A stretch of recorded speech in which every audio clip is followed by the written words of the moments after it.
Ang tigas. Ayan guys, meron tayong bagong tool na magagamit natin sa ating mga DIY, no? Ito yung universal socket set with reversible ratchet. Ayan o. Hirap pagkasyahin, di ba? Itong 14mm, madali mo lang siyang masasalpak.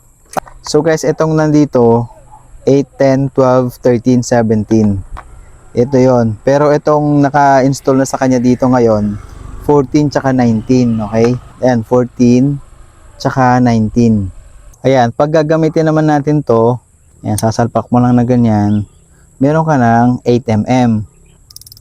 Oh, reversible yan. Pag dito sa kabila naman, ganun din.